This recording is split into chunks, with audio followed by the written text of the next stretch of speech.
Okay, here we go, the big finale. Chapter 63, Little Fishes. "A squirrel flies in," said Dr. Measham. "This I did not expect." Oh, sorry, I'm adjusting my computer. There we go. "This I did not expect. It is what I love about life, that things happen which I do not expect. When I was a girl in Blundermeakin, we left the window open for this very reason, even in the winter. We did it because we believed something wonderful might make its way to us through the open window. Did wonderful things find us? Sometimes yes, sometimes no. But tonight it has happened. Something wonderful." Dr. Measham clapped her hands. "A window has been left open. A squirrel flies in the window. The heart of an old woman rejoices." Ulysses' heart rejoiced too. He wasn't lost anymore. Dr. Measham would help him find Flora. Also, Dr. Measham might make him a jelly sandwich.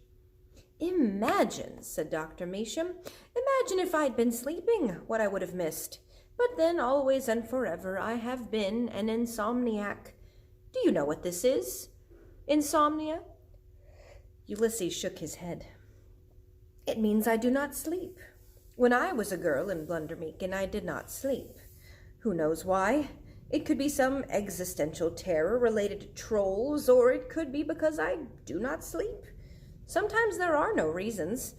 Often, most of the time, there are no reasons. The world cannot be explained, but I talk too much. I digress. I need to say to you, why are you here? And where is your Florabelle?" Ulysses looked at Dr. Measham. His eyes got very big. If only there was some way to tell her everything that had happened.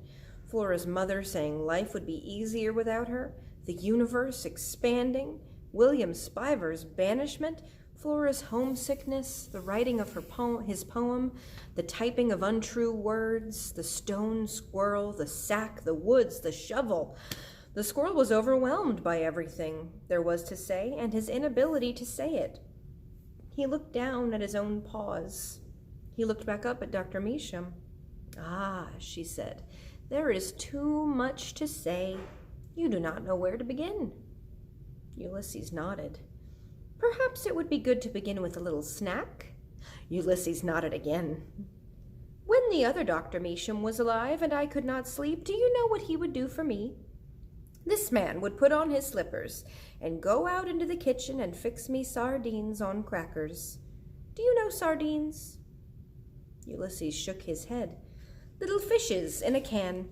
He would put these little fishes onto crackers for me, and then I would hear him coming back down the hallway, carrying sardines and humming and returning to me." Dr. Measham sighed. "Such tenderness to have someone get out of bed and bring you little fishes and sit with you as you eat them in the dark of night. To hum to you, this is love." Dr. Measham wiped at her eyes and smiled at Ulysses. "So," she said, "I will make for you what my beloved made for me, sardines on crackers. Does this seem like a good thing?" Ulysses nodded. It seemed like a very good thing. "We will eat, because it is important to eat. And then, even though it is the middle of the night, we will go and knock on the door of Mr. George Buckman. And he will open the door to us, because he is capacious of heart, and then George Buckman and I will figure out why you're here and where our Florabelle is." Ulysses nodded. Dr. Measham went into the kitchen, and the squirrel sat on the windowsill and looked out into the dark world.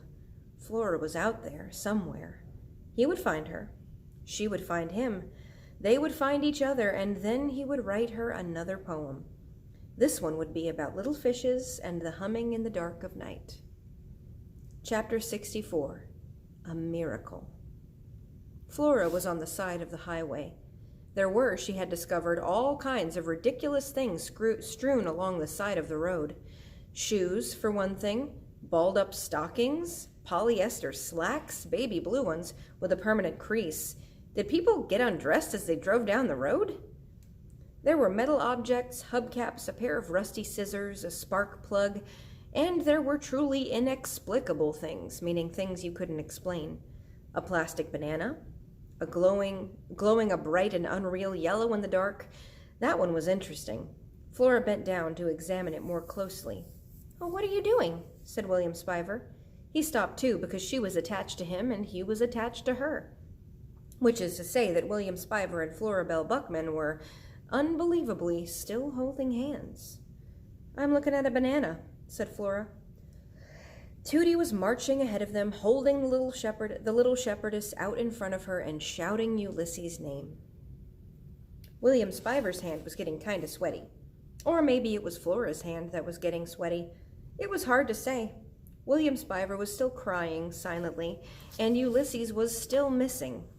And here they were walking along a highway behind an unlit lamp, stopping occasionally to look at knee-high stockings and plastic bananas. It all must mean something. But what?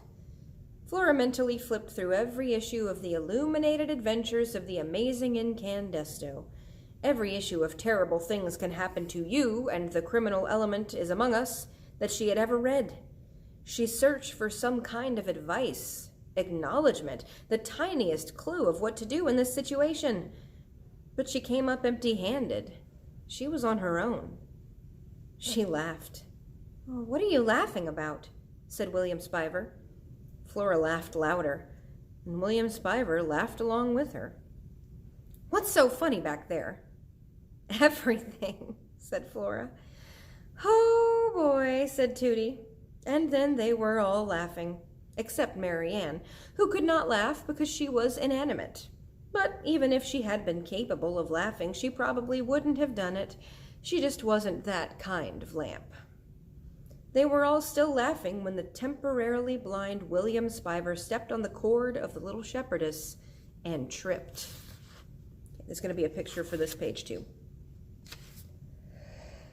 And because he refused to let go of Flora's hand, or did she refuse to let go of his, Flora fell too, and she landed right on top of William Spiver.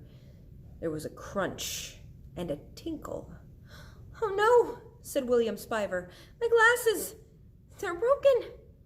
"Oh, for heaven's sake, William," said Tootie, "you didn't even need those glasses." Flora was so close to William Spiver she could feel his heart beating wildly.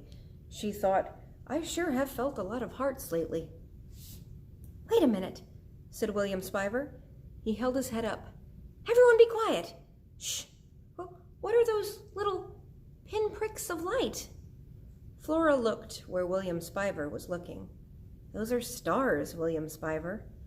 I can see the stars. I can see. Great Aunt Tootie, I can see. It's a miracle." "It's a miracle," said Tootie. "Or something," said Flora. Chapter 65. Open the door. The hallway of the Blixen Arms emitted the same green, gloomy light no matter what time of day or night. One second.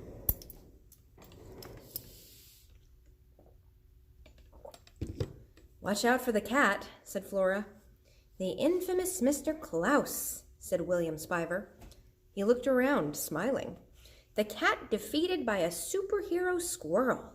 I'll certainly keep an eye out for him. And I hate to sound like a broken record, but may I say again what a delight it is to see?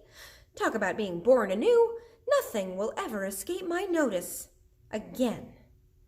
"Oh, goody," said Tootie. "I'm not kidding," said Flora. "Mr. Klaus could be anywhere." "Yes," said William Spiver. "My eyes are open. They are open indeed." "Knock again," said Tootie. Flora knocked again. Where could her father be in the middle of the night? Had someone kidnapped him too? Was it kidnapping if it was an adult? Or was it adult napping? George Buckman napping? And then she heard her father laugh. But the laugh wasn't coming from his apartment. It was coming from apartment 267. Excuse me. Ooh, excuse me. "Dr. Measham," said Flora. "Who?" said William Spiver. "Dr. Measham, knock on that door, quick," said Flora to William Spiver. She pointed, and William Spiver raised his hand to knock just as the door to Dr. Measham's apartment swung wide. "Flora Belle," said Dr. Measham, "my little flower, our beloved." She was smiling very big. Her teeth were glowing. Ulysses was sitting on her shoulder. Behind Ulysses and Dr. Measham was Flora's father. He was wearing pajamas, his hat on his head. "George Buckman," said her father, slowly raising his hat to them all. "How do you do?" "Ulysses?" said Flora. She said his name like a question, and he answered her. He flew to her. His small, warm, hopeful body hit her with a thud that almost knocked her off her feet. She wrapped her arms, her hands, herself around him. "Ulysses," she said, "I love you." "So much happiness," said Dr. Measham. "That is how it was when I was a girl in Blundermeakin. Like this, always opening the door in the middle of the night and finding a face of someone you wanted to see. Well, not always. Sometimes it was the face of someone you did not want to see. But always, always in Blundermeakin, you opened the door because you could not stop hoping that on the other side would be the face of someone you loved." Dr. Measham looked at William Spiver and at Tooty. She smiled. "And maybe, too, the face of someone you did not yet know, but would come to love." "Oh, Tooty Tickum," said Tooty. "Pleasure to meet you, and this is my nephew, William. I would shake your hand, but as you can see, I'm in charge of this lamp." "Actually," said William Spiver, "I am her great-nephew, and my name is William Spiver, and I realize that it is early in our acquaintance for me to be revealing such astonishing and personal information, but I must tell you that I was temporarily blind and can see. Also, I feel compelled to say that your face is beautiful to me. In fact, every face is beautiful to me." He turned. "Your face, Florabelle, is particularly beautiful. Even in the gloom of this hallway cannot dim your loveliness." "That's because she's a flower," said Flora's father. "My lovely flower." Flora felt herself blushing. "It is a lovely face, the face of Florabelle Buckman," said Dr. Measham. "It is truly beautiful. But you have all stood outside long enough. You must come inside now. Come." All right, there'll be a picture for this chapter too.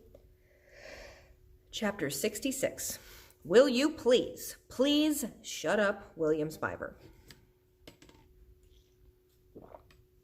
"So," said Dr. Measham, "we have been speaking with Ulysses. We have been working to understand his story. From what we've put together so far, it involves a shovel, a sack, the woods, and a poem." "And a giant donut," said Flora's father. Ulysses, sitting on Flora's shoulder, nodded vigorously. A distinctly fishy smell emanated from his whiskers. Flora turned to him. "Where's my mother?" she said. Ulysses shook his head. "Pop, where's Mom?" "I'm not certain." He adjusted his hat. He put his hands in his pockets, and then he realized he was wearing pajamas with no pockets. He laughed. "Holy bagumba," he said softly. "We need a typewriter," said Flora. Ulysses nodded. "We need a typewriter to get to the truth." "The truth is a slippery thing. I doubt you'll ever get to the truth. You may get a version of the truth, but the truth? I doubt it seriously." "Will you please shut up, William Spiver," said Flora. "Shh," said Dr. Measham. Calm. You should maybe sit and eat a sardine." "I don't want a sardine," said Flora. "I want to know what happened. I want to know where my mother is." Just as she said those words, there was a bang, which was followed by a long, bone-chilling yowl, which in turn was followed by a very loud scream. "What was that?" said William Spiver. "That's Mr. Klaus," said Flora. "He's attacking someone." There was another scream, and then came the words, "George! George!" "Uh-oh. It's Phyllis," said Flora's father. "Mom," said Flora. Mom. Sorry, I had something in my throat. Ulysses tensed and dug his claws into Flora's shoulder. Flora looked at him. He nodded, and then Flora's father was running out the door, and Flora was behind him and William Spiver behind her. Another of her mother's screams echoed down the hallway. "George! George! Please tell me that my baby is here." Flora turned around and said to Tooty, "Bring the lamp. She's worried about Mary Ann." There was another scream. All right, you'll have to pause and go read the comic. There's going to be 2 pages for chapter 66. So the last square of the comic says, "Please, George, please tell me Flora is here." "Me?" thought Flora. "She's here," said Flora's father, and Flora's mother started to cry. "Everyone needs to calm down," said Tootie. "I've got it." And she waded into the fray and whacked Mr. Klaus over the head with Mary Ann. The cat fell to the ground, and the little shepherdess, as if she was astonished by her own act of violence, crumbled. Her face, her beautiful pink face, broke. There was a tinkle and a crash as the pieces of Mary Ann's head hit the floor. "Oops," said Tootie. "I broke her." "Uh-oh," said Flora. But her mother wasn't looking at the lamp or what was left of the lamp. She was looking at Flora. "Flora," her mother said, "Flora, I went home and you weren't there, and I was terrified." "Here she is," said William Spiver. "Here I am," said Flora.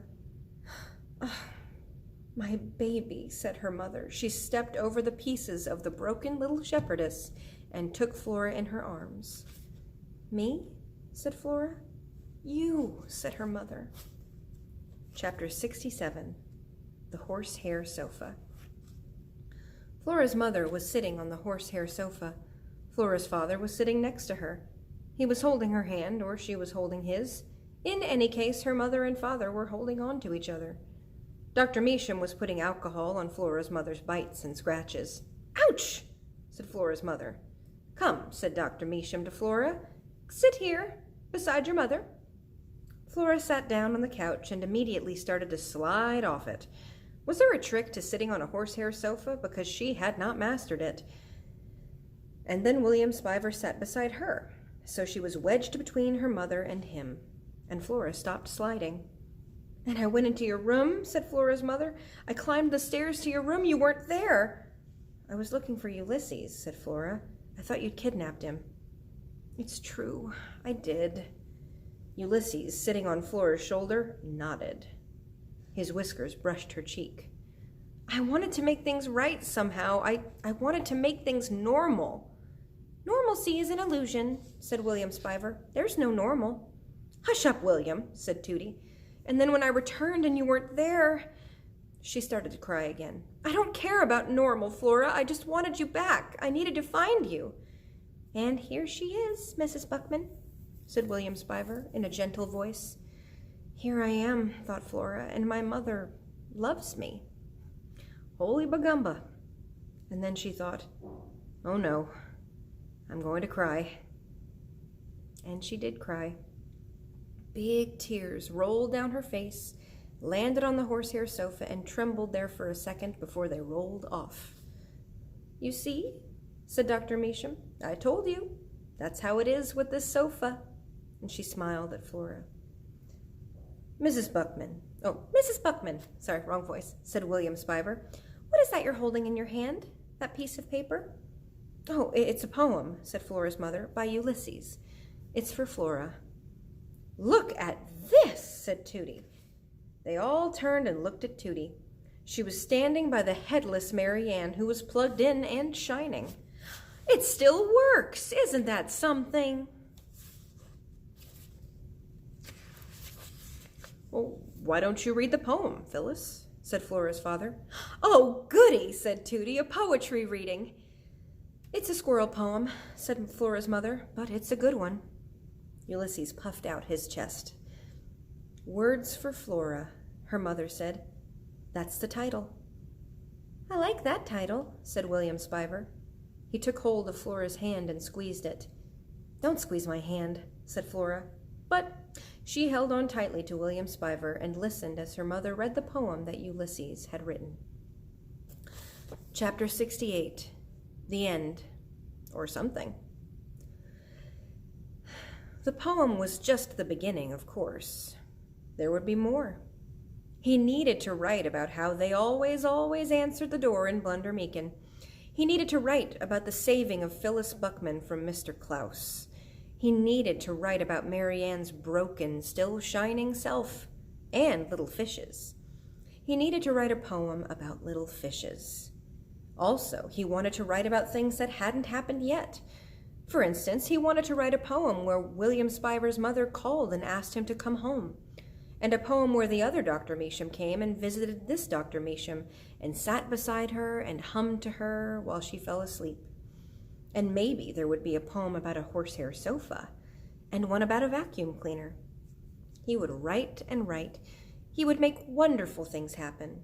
Some of it would be true. All of it would be true. Most of it would be true. Ulysses looked out the window and saw the sun glowing on the horizon. Soon it would be time to eat. A wonderful thought occurred to the squirrel. Maybe there would be donuts, giant donuts for breakfast. And the final page is the poem, Words for Flora. Nothing would be easier without you, because you are everything. All of it. Sprinkles, quarks, giant donuts, eggs, sunny side up. You are the ever-expanding universe to me. The end.